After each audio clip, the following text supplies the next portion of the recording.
Dahan-dahan lumakad palapit si Russell sa kinatatayo na Esmeralda. Nakatayo to sa gilid ng mesa niya naghihintay anong papagawa niya dito. She could have picked up his telephone on the table to order food but she remained standing as if she's waiting for him to get close. Ano gusto mong pagkain? Siya ang dumampot sa telepono sa mesa niya na makalapit siya kay Esmeralda. Sinadya niyang ilapit ang katawan at alisin ang espasyo sa pagitan nila. He felt her gasp. Halos iupo nito ang katawan sa mesa niya para lumayo ng bahagya sa kanya. Inabot niya ang telepono matapos niyang buksan iyon at ilagay sa isang food app. Kayo ho? Anong gusto mong kainin? Pwede naman, kung ako. Isang matamis na ngiti ang pinakawalan niya. Sumimangot naman ito. Ibig kong sabihin ano kung gusto ninyong kainin. Siyempre, ikaw rin. Hay nako. Tinulak nito ang dibdib niya pero di naman siya natinag. Nagugutom na ako, ayaw mo pang umayos ng sagot. Siya na ang naunang pumili ng pagkain bago ibigay kay Esmeralda ang telepono. Choose. Make sure you pick food as delicious as I am. Kinuha nito ang telepono. Tinuon ang atensyon doon. Di niya alam ba tila nagliwanag lalo ang ganda nito dala ng ilaw na nagmumula sa screen. Her cheeks were rosy and her lips were even more kissable. Ito na lang. Binalik nito ang telepono sa kanya habang nakatitig siya sa maamo nitong mukha. Tinapos niya ang pag-order bago muling ibalik ang mata kay Esmeralda. Let's wait for half an hour. While we wait, what do you suggest we do? Tinukod niya ang dalawang kamay sa magkabila nito dahilan para isampa nito ng tuluyan ang katawan sa mesa niya. Babalik muna ako sa have a break. Where's my kiss? Kiss na naman. Natatawa to kaya hindi niya inalis ang ngiti sa mga labi. He was sure Esmeralda wanted his kisses too. Ayaw mo. Pinamulahan to ng mukha sa halip na sumagot. Lalo tuloy itong naging kaakit-akit sa paningin niya. If you don't kiss me, our deal will be void. I can kiss another woman if that's the case. Palagi niyang panakot yon. Kinagat nito ang ibabang labi. Kinuha ang telepono niya para tingnan kung ilang minuto pang ipaghihintay nila sa pagdating ng pagkain. You promised me. Bakit di ikaw humalik sa akin? Bakit nga ba?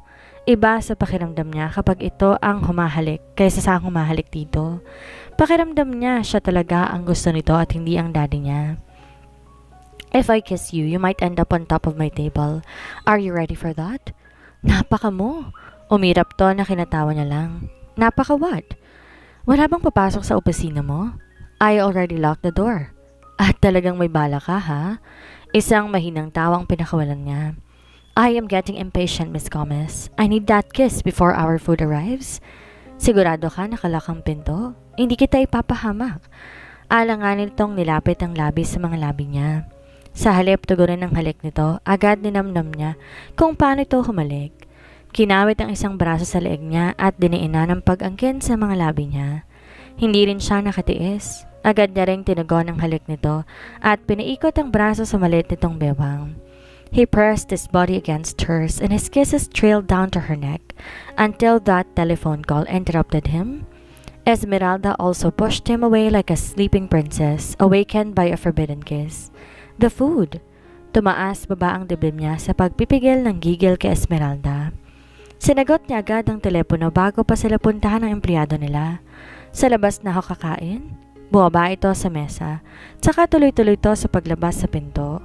Sa silid niya na lang hinintay ang pagkain, sigurado nagugutom na si Esmeralda para istorbohin pa niya. At pareho din silang hindi makakakain ng maayos kung papapasukin niya ito sa silid niya. Sa palagay niya, tama ang suhestyon ni Amir na si Delia ang maging sekretary niya. Pero hindi niya mapakawalan si Esmeralda, lalo ngayon nag-invest na siya kahit papano ng katiting na damdamin. Pagkatapos kumain, lumabas siya para alamin kung nakakain ba ng ayos si Esmeralda. Milk tea. Did you order milk tea? Pinabibigay ho ni Ryan. Ryan? Kumunot kaagad ang noo niya. Please don't get mad. Di ko naman sana tatanggapin pero iniwan na lang niya dyan eh. Wala rin akong balak inumin yan kasi busog na ako. Pagtatanggol nito sa sarili. Nag-offer ba siya na ihatid ka niya mamaya? Oo. Kaagad siyang tumalikod sa Ines. Gayunman, agad nakasunod si Esmeralda sa kanya. Pero sinabi ko may mga meetings tayong pupuntahan. At sinabi ko na rin na ikaw maghahatid sa akin sa bahay. You said that? Uminto siya sa tapat ng pinto. Nakahawak na ang kamay sa seredura pero di pa niya yon binuksan. Yes, yun kasi ang paraan para tantanan niya ako. Ayoko naman magpaligaw dun eh. Lumapad ang ngiti niya bago tumango. Okay, sasabay kita sa pag-uwi mamaya. Magtrabaho ka na't wag mong pinagpapapansin yung mga gustong lumandi sa'yo. Thank you, sir. Isang matamis na ngiti ang pinakawalan nito na kung di lang sila nasa labas ay nahalikan niya ulit. Nahagip naman na mata niya si Amir na patungo sa elevator kaya pumasok na siya kaagad sa salid niya. Inabala niya rin ang sarili sa trabaho pagkatapos. Wala pang isang oras ang lumilipas nang dumating naman si Delia sa salid niya. Yes, what do you need? Kaswal niyang tanong. Ako raw muna magiging sekretary ninyo simula ngayon? What? Who told you that? Si Sir Amir ho. Agad tinawagan ng kapatid sa intercom.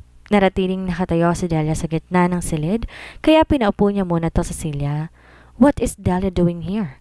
She can help you with a lot of reportings. Alam niya ang mga pasikot-sikot ng trabaho. Did I ask you to replace my assistant? Pinilit niyang maging kaswal din sa kapatid kahit gusto niya magtaas ng boses. He didn't ask Esmeralda to be replaced.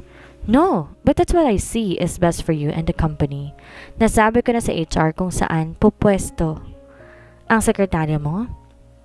Kaya kapag tinanggal natin dyan, I will decide who to keep and who to replace whom. She will stay with me. Lalong hindi ka matututo kung ang gagawin mo lang landi ng sekretarya mo, Russell. Yun palang dahilan, ibig sabihin, binigyan kahulugan ni Amir ang nakita kanina. Napangiti siya kahit wala naman sa harap niyang kapatid. The more I won't accept the job if you insist that Esmeralda will be out as my assistant. Russell, pababalikin ko si Delia sa opisina mo. Pakisabi sa HR, mananatili sa Esmeralda kung saan siya tinalaga ni Dad. Understood? Stubborn. Umalis din naman kaagad si Delia na naintindihan niya ang ibig sabihin nito. Ayaw ko man na mapakawala ng boss mo? Bulong ni Delia kay Esmeralda pagkagaling na sekretary ni Amir sa silid ni Russell. Anong ibig mong sabihin? Pinapalipat ka ni Sir Amir sa ibang departamento para ako na maging assistant ni Sir Russell. Ayun, naningkit ang mata ng boss mo. She will stay with me. Ganon yung sabi. Pinigil niya ang ngiti pero kumawala rin sa mga labi niya. Kaagad sumagi sa isip niya ang ginawang paghalik ni Russell kanina. Naakit na ang binata at malapit na siyang maging boyfriend. Ang bait talaga ni Lord. Inaayos ko naman kasi ang trabaho ko Pagtatanggol niya sa sarili. Wala siyang dahilan para alisin ako bilang assistant niya. Sige na nga. Wala naman tayong magagawa kung ayaw ni Sir Russell na ipalipat ka sa iba Birthday ni Jockey mamaya. Gusto mong sumama? Ang tinutukoy ni Noy ilang kaklose itong mga empleyado doon. Di niya gustong sumama kung di rin lang naman kasama ang Sir Russell niya. Uuwi na lang siya sa bahay na makapaglinis ng silid ng Tia Alma niya. Hindi pwede Wala ang Tia Alma ko sa bahay. Kailangan makauwi na ako ng alas 9. Ay naku, madidisappoint ang mga yun. Kabilin-bilinan pa naman ni Ryan. Isama ka para makabonding ka naman namin sa labas ng opisina. Iinom lang naman, tas kwentuhan lang Kasama si Ryan? Oo, sabi mo daw may meetings pa kayong pupuntahan ni Sir Russell. Narinig ko kanina kay Sir Amir aalis na ni Sir Russell ng alas 4. Malamang hindi na yun makakabalik sa opisina. Kaagad siyang nadismaya. Hindi na yun makakabalik sa opisina. Akala niya nakagawa na siya ng paraan para siya maiahatid ni Russell sa bahay ng Tia Alma niya. Next time na lang ako sasama. Nagsawa na rin kasi akong lumabas at mag-party. Sige ka, kapag di ka sumama, ikaw magbibilang ng giveaway sa darating mamayang alas 6. Pinapahintay sa akin ni Sir Amir kaso anong oras naman kaya darating yon? Anong giveaways? Meron delivery ng souvenirs mamaya para sa 40th charity ball ng Alonzo Hotel. 500 pieces yon. Dito kasi sa atin pinidiretso ni Sir Amir. Absent kasi yung receiver sa warehouse Gusto niya makita ang mga yon. Bukas sa bukas din. Sige, ako na lang magre-receive. Sure ka, 500 pieces yun. Oo, i-overtime ko na lang. Wala ka nang kasama dito kung hindi yung guard na nag-iikot.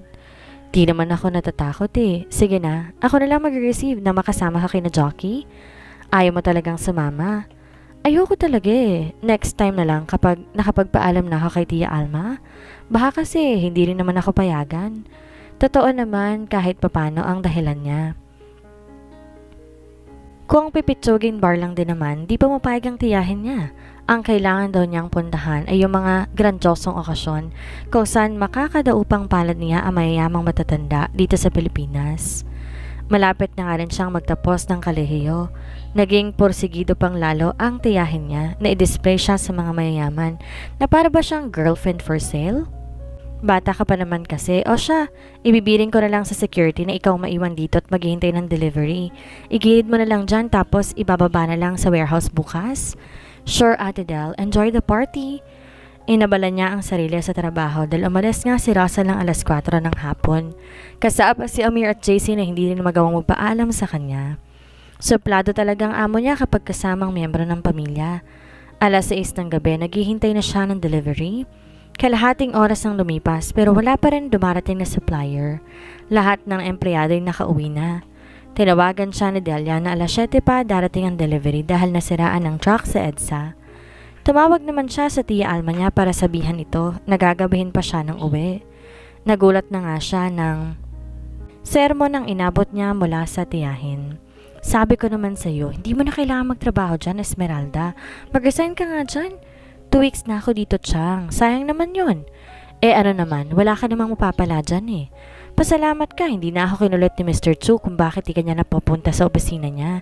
Pero kung nakipagkita ka sana sa kanya, hindi lang allowance ang ibibigay niya sa'yo. Niwala ka nga yatang sahod dyan sa Alonzo Corp eh. Tapos ikaw mag-overtime, may OJT ka pa lang?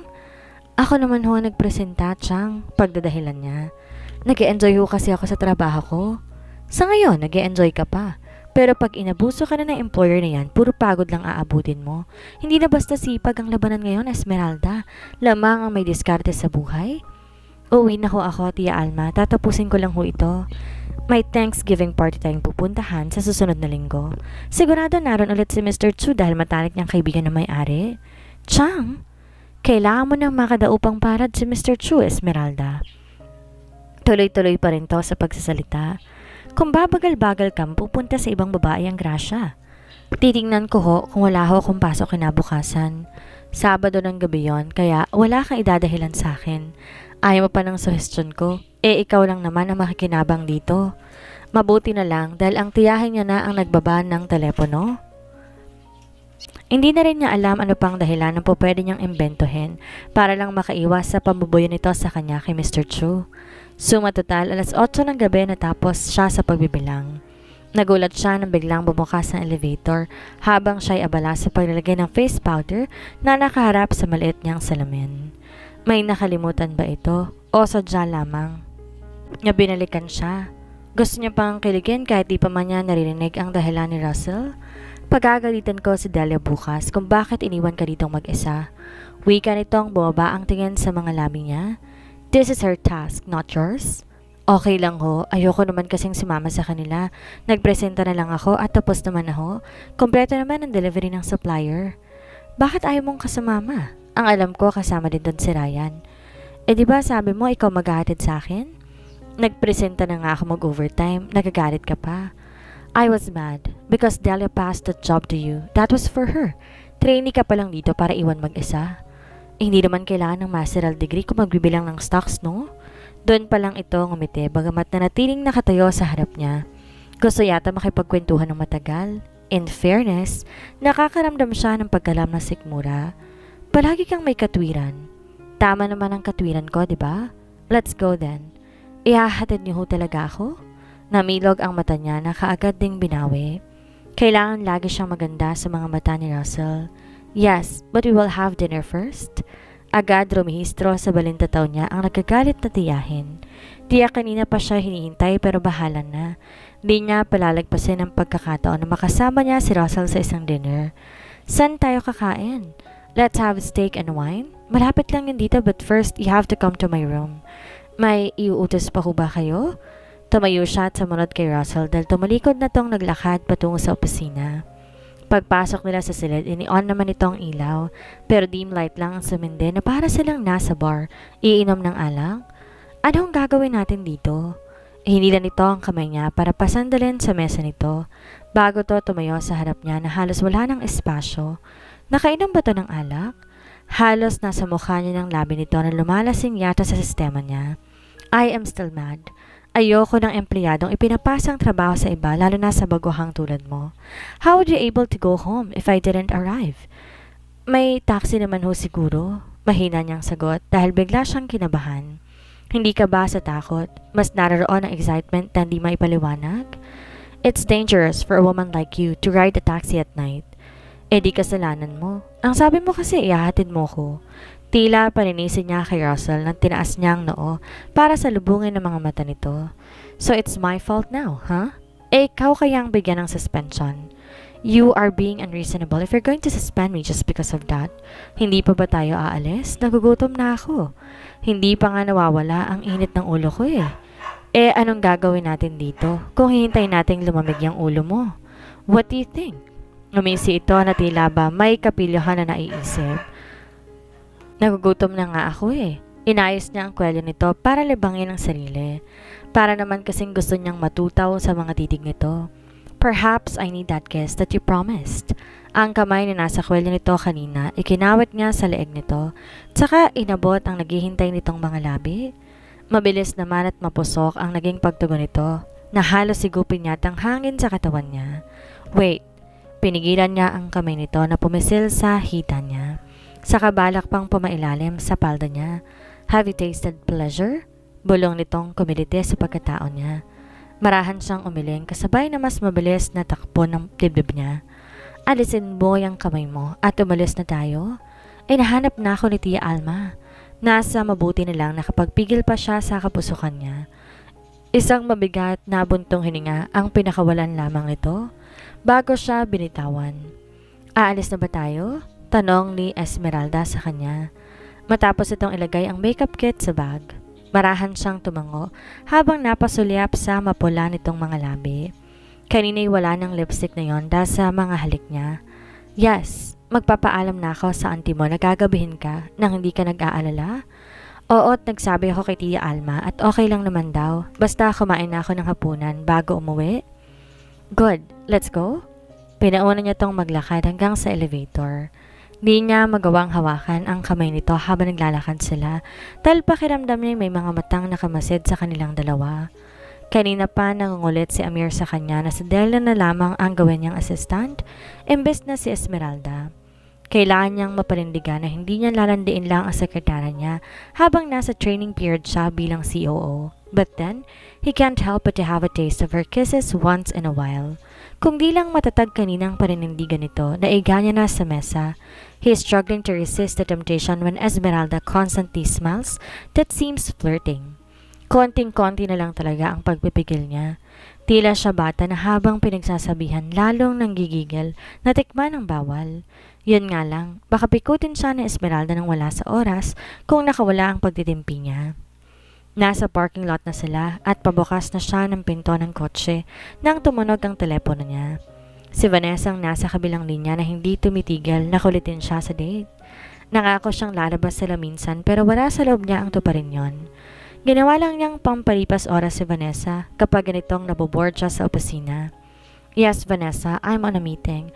I'm sorry I cannot take your call that long. Hi, Russell. Mom wants to invite Auntie Helena to her birthday party this weekend. I hope you could come too. I'll check my schedule if I'm free that day. Parati ka nang busy ngayon. Or you're probably dating someone else. Isang mahinang tawa ang pinakawalan niya bago sumagot. I am not dating anybody. Ang sabi ko nga sa'yo, sobrang busy ko lang talaga ngayon. I'll call you when I don't have any plans this weekend. Promise? Promise, babe. Nang ibaba niya ang telepono, sa kanya naalala na kasama niya si Esmeralda. Nabigla rin siyang natawag si Vanessa sa endearment na gamit niya minsan kay Esmeralda o sa mga kapatid at pinsan niya. Malambing lang kasi talaga siya minsan makipag-usap sa mga babae. Nakakasabay pa sila sa pagbukas ng pinto ng kotse dahil pabubuksan niya nga sana ito. Di rin niya alam ang sasabihin dahil sumakay ito agad nang walang kangiti-ngiti. Your hands are cold. Aniya na isara ang pinto at paanda rin ang makina ng kotse. Baka sa lamig lang ng aircon sa office. Niyakap ito ang kamay sa katawan nang i-on niya at makita niya ang kotse. Use my coat. Kinuha niya ang nakasampay na panlamig sa leather seat niya at saka iniabot kay Esmeralda. Wag na, okay lang ako. Come on, get it. Nakakahiya naman eh. Wag na kasi. It's okay. Its purpose is to keep someone's body warm. At dahil nga mainit ang katawan ko kanina pa, hindi ko naman yan kailangan. Kumindat pa nga siya at ngumiti sa dalaga. Isinuot naman ito ang panlamig, saka tinoon ang atensyon sa daan. Why are you so quiet? Wala naman. Tahimik lang naman talaga ako eh. Of course not. Natakot ka ba kanina akala mo papapakin kita sa opisina ko? Pagbibiro pa niya. Nasanay na rin siya sa pagiging madaldal nito at mahilig mga twiran. Sigurado siya na inisto dahil sa pag-uusap nila ni Vanessa. Kaibigan ko lang yon.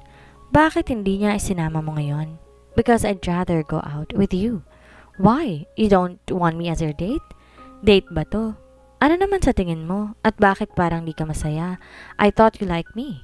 Kumunot ang noon nito na sumabay ang paniningkit ng mga mata. Kaya mo ako i-date ngayon kasi alam mo na gusto kita. We are going on a date because we will be exclusively dating each other. That I like kissing you and I promise I will kiss no one but you. Akala ko ba malinaw na yun sa'yo? Exclusively dating pero maidi-date ka sa weekend. Ewan ko sa'yo. Isang matamis na ngiti ang pinakawalan niya sa lantaran nitong pagsiselos. Di ko naman tototohanin yun eh. Makulit lang talaga si Vanessa. Sa isang special dinner niya, dinala si Esmeralda sa unang pagkakataon. Palang daw nitong pupuntahan. Siguro naman, wala pa itong sinamahang ibang lalaki para sa isang romantic dinner. Can I take a picture? Sure. Tinawag niya ang waiter para mag-serve ng wine at appetizer. Habang hinihintay ang order nila, kumukuha naman ng larawan si Esmeralda. Isa ron ay itinapat itong camera sa kanya. Oops, not me, sweetheart. Marami ng paparazzing nagpakalat ng larawan ko at ayoko nang maulit pa yon. Para sa akin lang naman to eh. Bawal din ba? As long as you don't post it online. Kibit balikat na namang sagot. Drink your wine. Ito, pwede bang kunin ng picture? Tinuro nito ang mga pagkain na nakahain. Sure, as long as my face isn't there. Kinunan din ito ang picture ng sarili para sa cellphone niya. At sa selfie. Kinuha niya ang cellphone sa kamay nito. Ako lang kukuha ng picture mo. Smile when I count to 3. Wag na. Kinuha nitong pilit ang cellphone sa kanya. Why? Ipopost ko kasi tapos ilalagay ko dinner alone. Maharata pa may kasama ako kasi may kumuha ng picture ko. Okay. Di naman na siya magpilit hanggang sa mag-post ito ng update sa social media account nito. Bakit bawal kayong kunan ng picture? Curious itong tanong. Di naman sa bawal, it's just that I'm not comfortable putting my face on the internet that everyone could see. I want to keep my profile private. Okay. Pero wag mo namang ilalagay na nag-dinner ka mag-isa. Sa ganda mong yan, magdi-dinner ka lang mag-isa, walang maniniwala. Ngumiti siya para naman pag-ano yun ang loob nito. Bukod kay Vanessa kanina, may pahayag siyang nadidisappoint din to dahil hindi niya ito maisama sa lahat ng post nito sa social media account ng dalaga. Ina-post ko na eh. Okay. Tell me tomorrow what are their reactions. Matagal pa ba na isa-serve ang pagkain? Naiinip na nitong tanong. 10 minutes more. Nagugutom ka na ba? Yup. Dapat kasi sa fast food na lang tayo kumain eh. Hindi dito. You are special. That's why. Inubos niya ang natitirang alak sa kopita, tsaka tumawag ulit sa waiter para sa isa pang baso ng red wine. Sinikap niyang pasiglahin ang kwentuhan nila ni Esmeralda nang dito mabagot dahil sa tagal ng pagdating ng order nila. Kumibo dili naman ito. Pagkatapos ng dinner, inihatid niya na ito sa bahay ng tiyahin nang di pa rin masigla kung sumagot sa mga tanong niya. Pagdating sa bahay nang di pa rin mommy at daddy niya, tumuloy na nga siya sa silid. Tulog na ang mga ito. Nang makapasok siya ng silid na isipan niya, hanapin ang social media account na gamit ni Esmeralda. Nagulat siya dahil halos may 100 comments ang naroon. Isa na si Ryan na mahigit 10 comments yata para lang mapansin ng dalaga. Sayang naman kung di mo sana tinanggihan ang paanyaya ko, di hindi mo na kailangan mag-isa. Saan ang location yan? Lili pa rin ko nang di mo maramdaman na nag-iisa ka. Hey, beautiful, let's go out tomorrow and we'll have a date at Marco Polo Club. Ilan lamang yan sa mga nabasa niyang mga komento. Umuusok tuloy ang ilong niya at gustong tawagan si Esmeralda para ipabura ang post na yon. Kinabukasan maaga siyang pumasok. Maaga rin si Esmeralda na kinutuwa niya dahil may panahon silang mag-usap habang wala pa si Amir na nakabantay sa bawat kilos niya. Good morning, sweetheart. Good morning, Sir Russell. Kumunot ang noon niya na bukod sa sir ang tawag sa kanya ngayon ay hindi man lang ito halos sumulyap sa kanya. Abala ito sa kung naman ang sinesearch sa internet. Come to my office. Lumakad siya tungo sa silid niya bagamat sa sulok ng mata nakamasid siya kung sumunod ba to kaagad at hindi naman siya nabigo. Nanatili siyang nakatayo sa likod ng isang swivel chair kung saan niya ito pinaupo. How was your sleep? Okay naman ho? Marami ba nag-message sa'yo? Ha? Message saan, sir? Sir again. This is so unusual for Esmeralda. I saw your post about our date last night. Ini-stalk mong social media account ko. Lumabas sa matamis nitong ngiti na hindi niya alam kung maiinis ba siya o gagantihan din ng matamis ng ngiti. Pakiramdam niya na huling tong pagsiselos niya. Searching it once it's called stalking, Miss Gomez. And I have a purpose why I opened your account. I have to make sure you didn't post anything about me.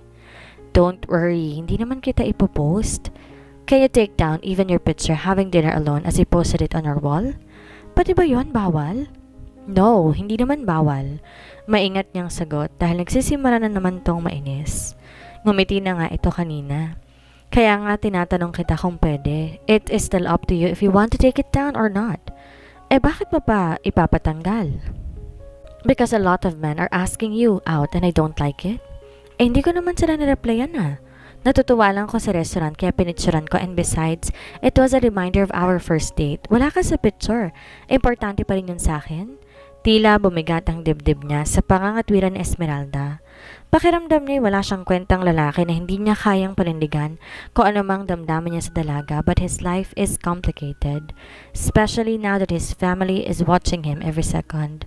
Malaking responsibilidad ang gustong iatang sa kanya at alam ni Amir kinilolokohan niyang sekretarya. Kailangan niyang patunayan na kaya niyang humawak ng mataas na posisyon sa kabila ng pag-ibig na sumisibol sa puso niya. Pero kung yun ang gusto mo, buburahin ko na lang.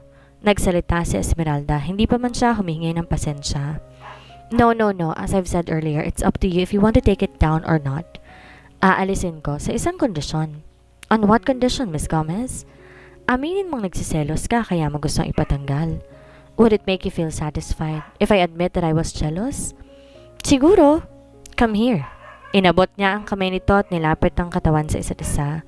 I'm sorry if I cannot offer anything to you right now. I'm just asking a little more time. Di kasi madali ang mga to sa akin ngayon lalo na't nakatingin ang buong pamilya ko dahil may gusto sila na ma-achieve ko. If we post us sa social media, everyone will talk and everyone will decide for us. Every voice will become noise we don't want to hear. Okay. He was supposed to make her feel secured, pero tila nabaligtad ang pangyayari dahil siyang nakaramdam ng seguridad. What matters to me is just you and me. I want to protect what we have now. Do you understand? Nang dito sumagot, kumawala siya ulit. At itinaas sa mukha nito. Doon pa nga lang to nagsalita. Oo na, pero di ko na naalisin yung post ko ha. Ililimit ko na lang yung comments. Pwede ba yon? Next year, magsasala ulit ako ng date tayo sa eleganteng lugar sa restaurant na yon. As you wish, sweetheart. Now, where's my kiss? Tumingkayat naman to para abutin ang mga labi niya.